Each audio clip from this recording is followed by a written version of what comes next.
The typical of Imagist poem is written in heroic couplet, blank verse, free verse, sonnet. This is free verse. The typical Imagist poem is written in free verse. Free verse is also known as wise liber on or open form. It is unrhymed and metrical irregular. Hence, the lines are unequal on in length. T.S. Eliot used it in much part of his Wasteland 1922, and Walt Whitman used it in Leaves of Grass. In easy way, we can say free verse is an open form of poetry. It does not use consistent meter patterns, rhyme, or any musical pattern. What is the rhyming scheme of Browning's My Last Duchess? Enjambed blank verse, enjambed rhyming couplets, in end stopped rhyming couplets, end stop blank verse. This is enjambed rhyming couplets. Enjambed rhyming couplets Enjambed rhyming couplets is the rhyming scheme of Robert Browning's My Last Duchess. Robert Browning belongs to the Victorian age. My Last Duchess is famous dramatic monologue published in 1842. In his dramatic lyrics, the poem is pictorial in nature. 3. There are 56 lines in the poem written in rhyming couplets, a pair of end rhymed lines of words that are self-contained in grammatical structure and meaning. Some images are influenced by Japanese haiku, which has exactly 17 syllables, 19 syllables, 21 syllables, 23 syllables. This is 21 syllables. Haiku is a Japanese poem of 17 syllables in three lines. In three lines of 5, 7, and 5, traditionally evoking image of the natural world. The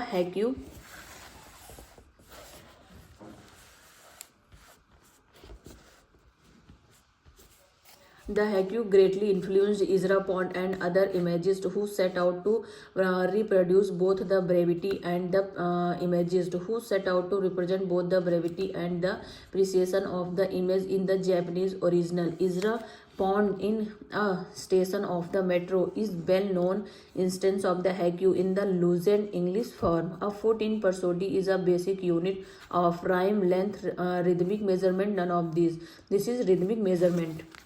Rhythmic measurement. A foot in prosody is a basic unit of rhythmic measurement. A foot usually contains one stressed syllables and at least one unstressed syllable. The four standard feet distinguished in English are iambic, an unstressed syllable followed by a stressed syllable; anapestic, two unstressed syllable followed by a stressed syllable; trochoic, a stressed syllable followed by an unstressed syllable; dactylic, a stressed syllable followed by two unstressed syllables. Next, which of the following is not true about Spencer and Stranger? A form invented by Spencer. First 8 line are iambic pentameter. First 8 line are in iambic octameter. Last line is iambic hexameter. This is first 8 line are iambic octameter.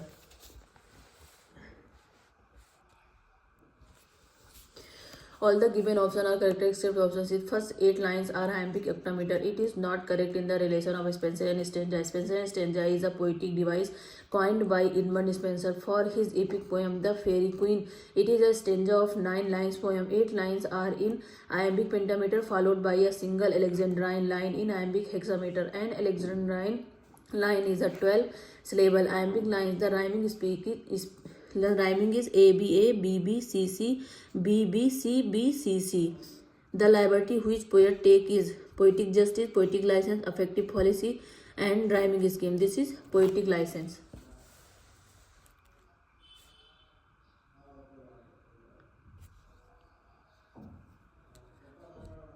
The liberty which poets take is poetic license is the word poetic derives from the Latin word poeta, which means poet or maker. The word license comes from the Latin word licentia, which means to be permitted. John Dryden defines poetic lines. Poetic lines is the license is the liberty which poets have assumed to themselves in all ages of speaking thing in verse which are beyond the severity of prose. Severity of prose. Severity of prose.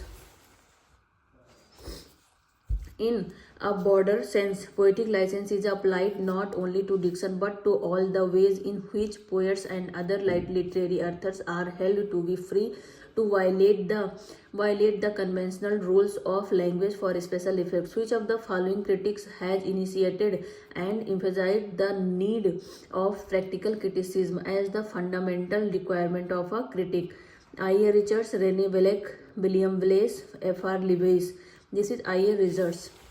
British poet and scholar I.A. Richards, Ivor Armstrong Richards, has initiated and emphasized the need of practical criticism as the fundamental requirement of a critic. Practical criticism is a form of literary analysis which focuses exclusively on the text, ignoring such extraneous factors as authorial intention and historical context. The term originates with an experiment performed on Cambridge literature student by I.A. Richards.